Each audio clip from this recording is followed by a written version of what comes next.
waits for me.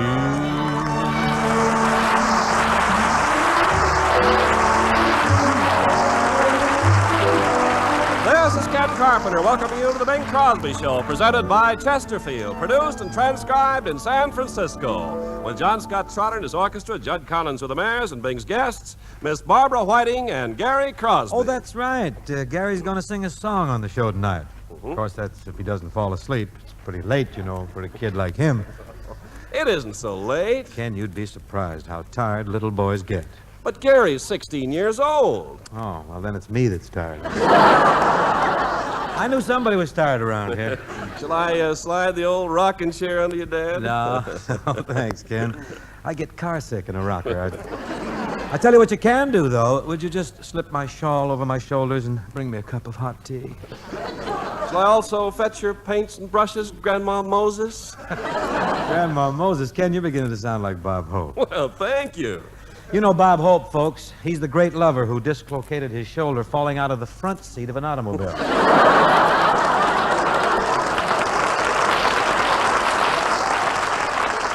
Dang, Bob didn't fall out. He was thrown out of the front seat. Well, if he's really a great lover, he should have been thrown out of the back seat.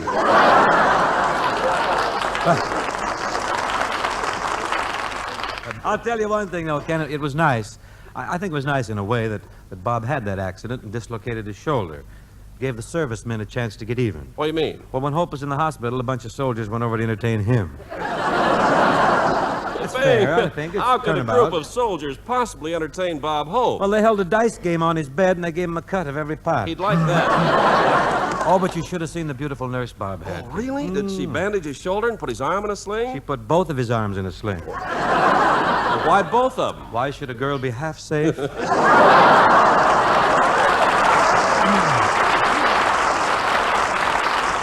I see the rhythmaires are gathering around now, and that's my cue to get ready for the opening selection, which is a little item called Quicksilver.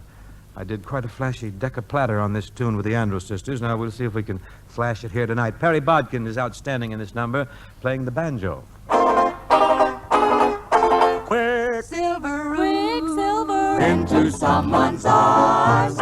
You're as hard to hold as quicksilver when you kiss and run away. I dream you're mine, and then as quick as quicksilver, all my dreams are led astray.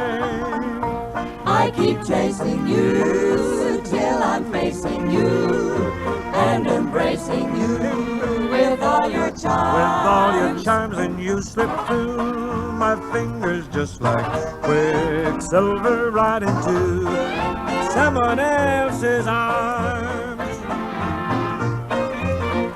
Seems like I am having trouble with you. You're having trouble with who? And I don't know what I'm gonna do. I'll tell you what you're gonna do. Seems like you're fickle, fickle as can be. And your fickle ways have got me up a tree.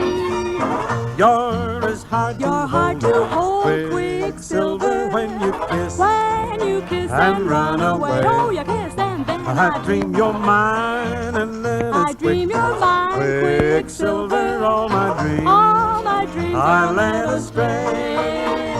I keep chasing I chase you, till I'm facing facing you, and embracing embracing you with all your CHAR charms. Then you slip through my fingers, slip right through quicksilver right into right in someone else's Quicksilver into someone's arms.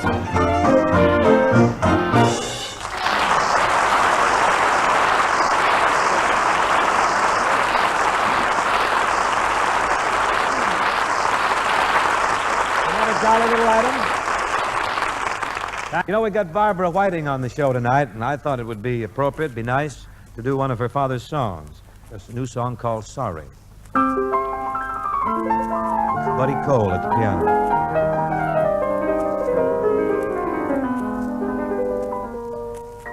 Sorry, can't you see that I'm sorry? All my life I'll be sorry. I was mean to you. You're so dear to me. When you're near to me, the whole world seems fine.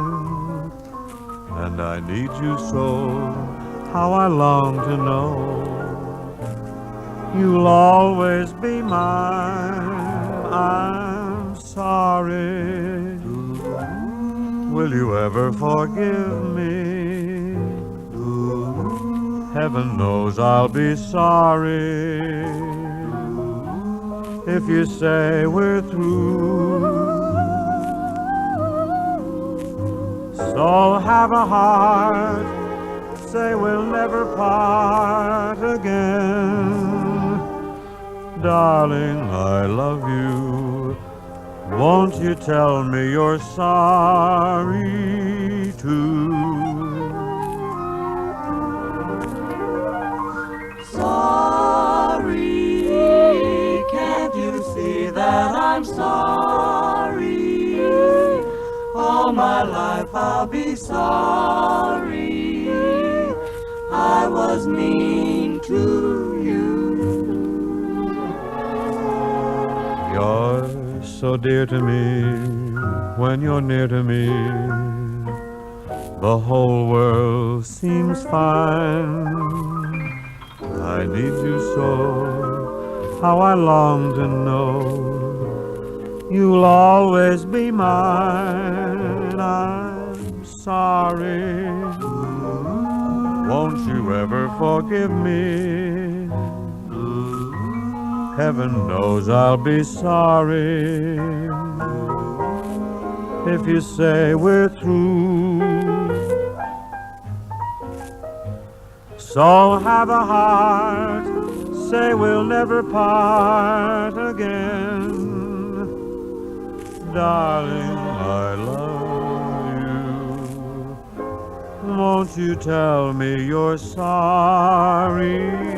Sorry, so sorry. Won't you tell me you're sorry too?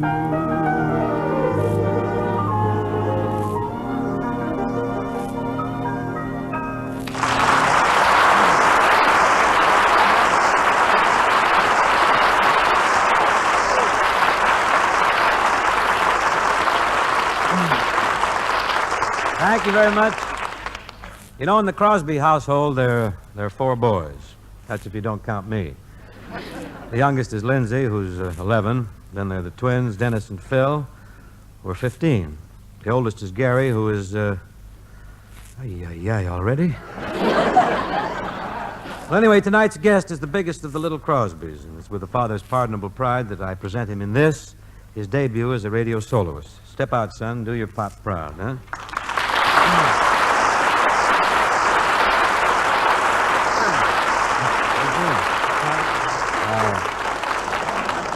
Thanks, Dad. Say, isn't that a new ensemble you're wearing? A new suit there? Gary, you look pretty sharp. Yes, sir. That's Mom's idea. She even made me put on this necktie. Oh, well, certainly. I would hope so. You're appearing before the public tonight. You are too, Dad. Where's your necktie?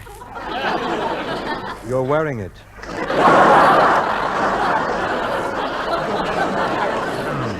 Gee, Dad, you're doing pretty good. You ought to have more than just one necktie. I don't see why. I've only got one neck. Yeah, but you got 4 sons. Yeah, that's why. That's why I can only have one of you on the show at a time, too. Say, by the way, did you practice your song this afternoon a little? I don't have to practice, Dad. I want to sound like my favorite singer. Oh, I see, but, son, what you don't realize is that I do practice. Oh, I know you do, Dad. Maybe I'm taking too much for granted here. Just who is your favorite singer? Elroy McDougal. I've never heard of him. Where's this McDougal ever sung? He sings in our glee club at school. All the fellas think he's going to be another Morton Downey.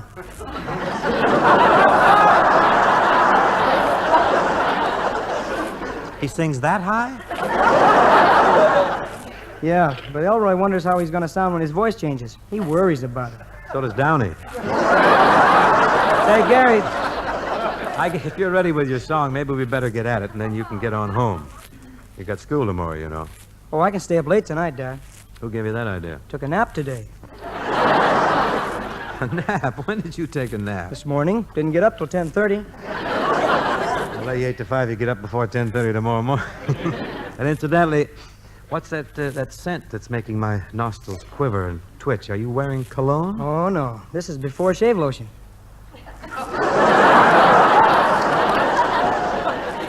Before shave lotion? Yeah. Turns fuzz into whiskers. Oh, now, see here. Where in the world did you ever get that? Uncle Larry invented it. I'm testing it for him. Listen, don't you test anything for your Uncle Larry. I gave him $20 to buy guinea pigs. He can let you kids alone. Well, Dad, I'm not exactly a kid anymore. We won't go into that either. Say, Dad, I was wondering if it would be possible for me to get an advance on my allowance tonight. Gary, I don't like to be the stern parent, but if you want extra money, you can do what I did when I was a kid. Oh, Dad, I don't want to stand on the street corners and sing. I didn't sing on street corners until after I joined Paul Whiteman's band.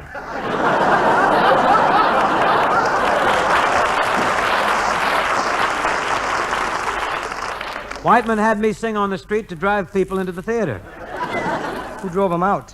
Nobody drove him out. Henry Buzzy blew him out. To get back to your case, now, if you need some extra money, you can do what I did when I was a youngster. You can get the lawnmower out, you can cut grass and earn it. I can't. Lindsay has the grass cutting concession. Then you can borrow the money from Lynn. I can't. Phil's got the money lending concession. Yes, and he's a hard man to tap, too. But look, why don't you try it? Try borrowing a little money from Phil. He might soften up. Hasn't got it. Loaned it all to Lenny. Lenny? What does he need with money? To pay Denny to cut the grass for him. Oh, well, where's the money you made working at the ranch last summer? Phil borrowed it to lend Lenny to pay Denny. Well, then Denny must be loaded. No, he broke the lawnmower and he had to pay the dough to get it fixed. Don't you mean Dennis let the money get out of the family? Oh, no, it's still in the family. Uncle Larry fixed the lawnmower.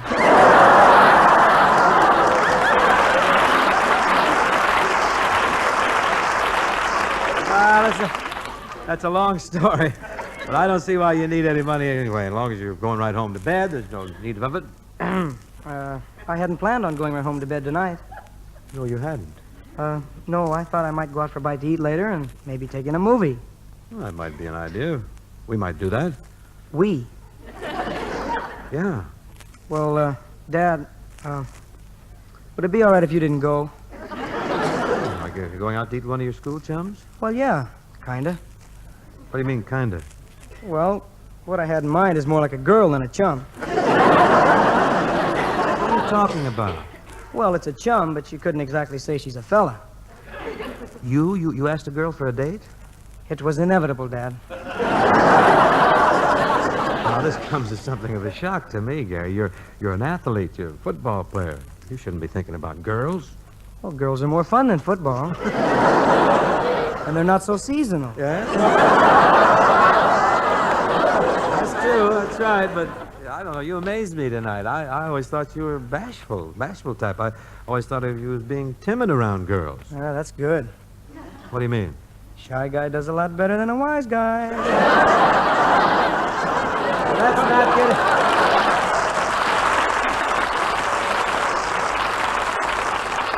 Let's not get into techniques. Right. I realize that you should be going out on dates, but really not so soon. After all, Gary, you're only 14. I'm 16. Oh, yes.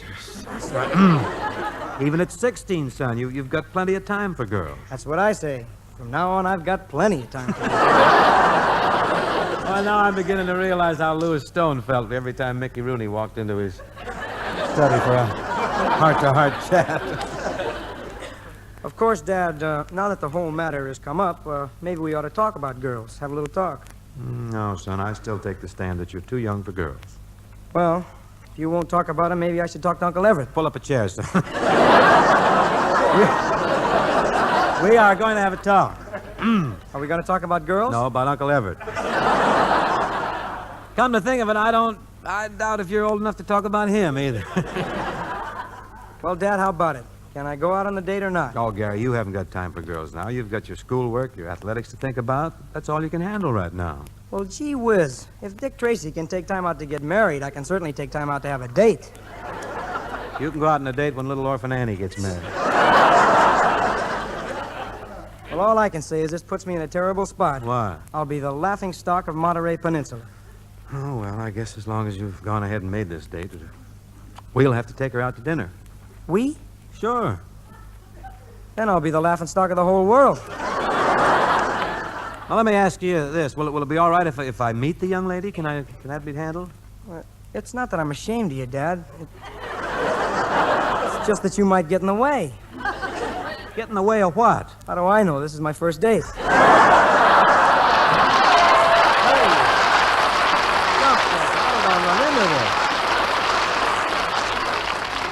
Now, don't get excited. Gee whiz, you treat me like an infant. You'd think I was 15 instead of 16. This'll work out. Just unscrew your face and don't give me that Academy Award performance either. Well, all I can say is, gee whiz. Well, thank you, Corliss Archer. Now, first of all, who is the young lady that you have a date with, and where is she? Oh, she's a real doll, and she's right here. She's right here? Barbara, this is my father, Mr. Crosby. Mr. Crosby, this is Miss Barbara Whiting. Well, hello, Barbara. Hello, Mr. Crosby.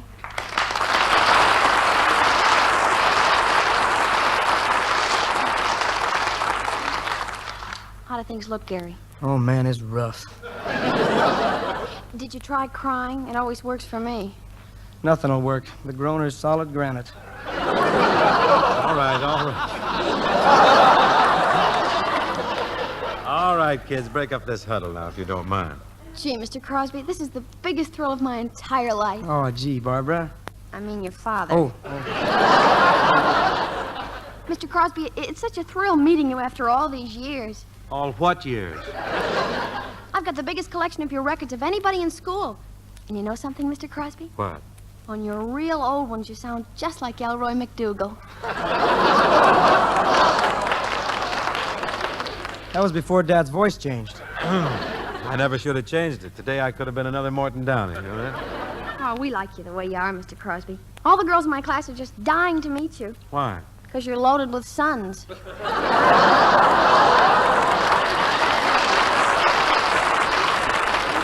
Oh, you amaze me, Barbara. You're just like the rest, though. All you youngsters seem to think about is boys. Not me. Mr. Crosby, before we leave, I want to thank you for letting Gary borrow your car to take me out tonight. The car? Well, I guess it's all right if you kids use the car. Gee, thanks a million, Dad. Of course, I go with it. We're a set.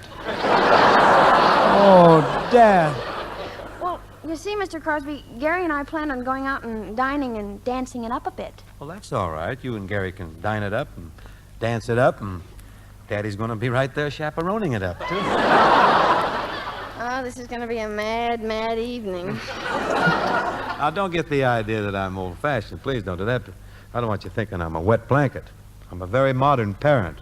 I'm a wet electric blanket. And the three of us, I think the three of us can certainly have a good time tonight. But gee whiz, Dad. Barbara asked me for the date, not you. What? Barbara had to ask you for this date? What's the matter with you? You're supposed to take the initiative. Dad, I wish you'd make up your mind. 1 minute I can't have the date, and the next minute you're telling me how. And I can tell you. Oh, Mr. Crosby, I didn't ask Gary for a date. I merely inquired if he'd like to take me out, and he said yes, and I accepted. Well, all I can say, things have certainly changed since I was a boy. Maybe I am being a little old-fashioned. I'll tell you what, you two kids, you can go out and you can have dinner and dance. You don't have to take me with you. Thanks a lot, Dad. Nothing personal, you understand. You're a lot of fun on a fishing trip. You're a great comfort, son, a great comfort. Then right after the show, you kids can go out. I want you to behave yourselves and have a good time. And Gary? Yes, sir? Make sure that you're home by 11 p.m. Oh, Dad, 11 o'clock. Things don't really start jumping until after 11. That's right. And at 11:05, you'll be jumping into your pajamas. Well, Mr. Crosby, if Gary has to be home by 11, you might as well come along with us. The evening's shot anyway. If I come along, honey, you'll be home by 10. Now, Gary, I'm sure Barbara will excuse you for a minute or so while you sing your song. Which number have you selected from your rather limited repertoire? What are you going to Well, I thought I might sing Dear Hearts and Gentle People. Well, now, that should go all right. That's a nice little ditty. Would you step right up to the mic here, son? Barbara and I'll fall back here and watch you with adoring eyes.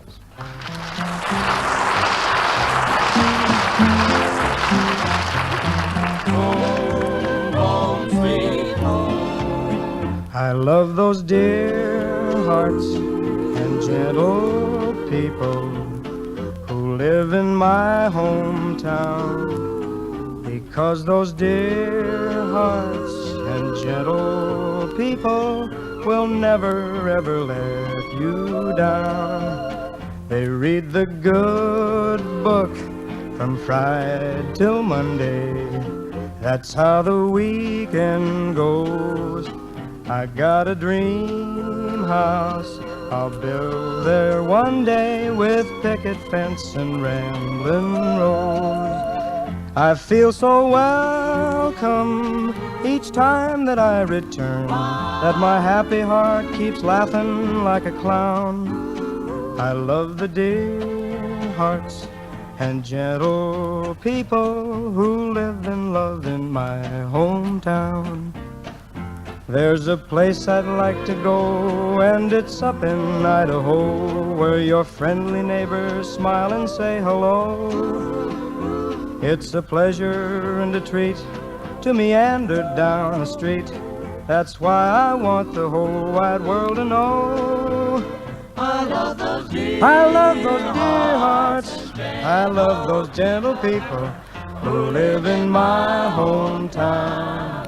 Because those dear hearts and gentle people will never ever let you down. They read the good book from Friday till Monday. That's how the weekend goes. Got a dreamy dream house I'll build there one day, with picket fence and rambling rose. I feel so welcome each time that I return, that my happy heart keeps laughing like a clown. I love the dear hearts and gentle people who live and love in my hometown. home, home, sweet home. Home, home, sweet home. Home, home, sweet home. Home, home, sweet home.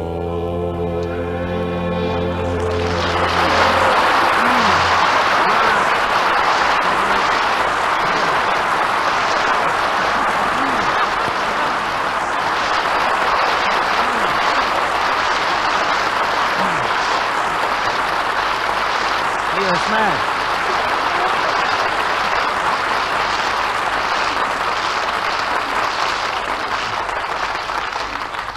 That was okay, Gary. I have a new picture coming out soon called Riding High. The following is the ballad from the piece by Jimmy Van Heusen and Johnny Burke. Won't say that grass will grow or ivy will climb, but darling, I'd say we got a sure thing this time. I'd say that we're on our way to a star, and take a tip from me. We are.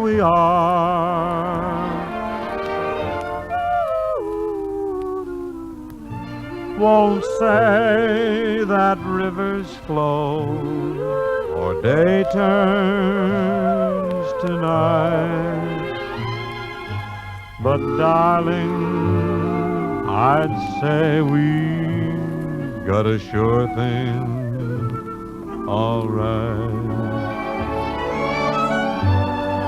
Won't say it's winter when snow falls from above, but darling, it's a sure thing, we're in love.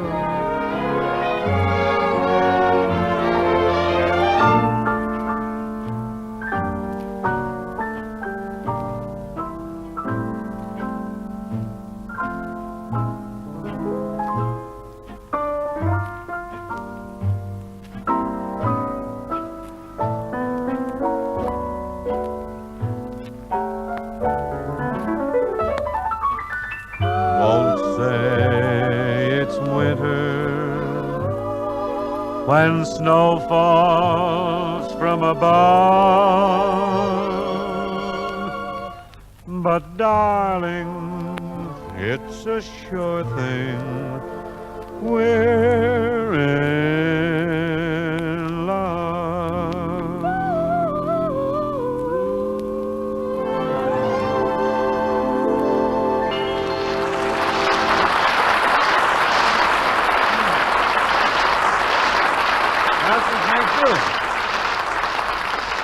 That just about gets it for tonight. My thanks to Barbara Whiting and to Gary for dropping in to help the old man out. Oh, it was wonderful, Mr. Crosby. Who's with you next week, Dad? Gary, we've snagged a mighty array of talent for next week because we're going to welcome Louis Armstrong back to this country after his triumphant tour of Europe. Also with us next week will be Miss Peggy Lee with her pretty pipes, Joe Venuti with his fiery fiddle, Jack Teagarden with his tender trombone, all those and many others. Folks, before leaving, I would like to mention the campaign of the Big Brothers of America. The Big Brothers are not appealing for funds. They're asking for more members. They want men to act as a big brother to a boy who is fatherless, unfortunate, in trouble. They want to add many more men to the thousands who are now giving friendship and affection to boys who need it desperately in order to find the road that leads to a happier life. Thanks very much, and good night.